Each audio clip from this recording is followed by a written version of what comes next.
வெயிலுக்கு ஏற்ற இதமான வெள்ளரி பிஞ்சுகள் அறுவடை செய்ய போகிறோம். அடர்ந்து வளர்ந்து இருக்கக்கூடிய செடிக்கு இடையில இந்த வெள்ளரி பிஞ்சுகளை தேடுறது தான் முதல் வேலை. குட்டியாக பிஞ்சு விட்ட மாதிரி இருக்கும். 5-6 நாளுக்குள்ளேயே பெரிய காயாக மாறிடுது. நாற்று நட்டு 1 மாதத்துலேயே நமக்கு காய்கள் கொடுக்க ஆரம்பிச்சிடும். நாற்று நடும்போது கொடுக்கக்கூடிய மண் கலவையும் உரமுமே இதுக்கு சரியாக இருக்கும்.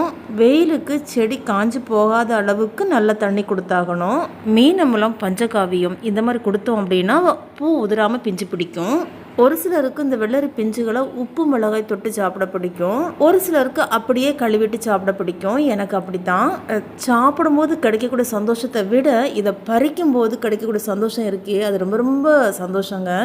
மனதை மகிழ்ச்சியாக வைத்துக்கொள்ள என்ன வழிகள் அப்படின்னு சொன்னால் இதில் ஒரு முதல் வழியாக இதை சொல்லுவேன். அதாங்க தோட்டம் அமைக்கும் போதும் சரி, அதிலிருந்து அறுவடை எடுக்கும் போதும் சரி, ரெட்டிப்பு மகிழ்ச்சி. நஞ்சில்லா உணவு பயிரிடும் முறையை நம் இளைய தலைமுறைக்கு கற்றுக் கொடுப்போம்.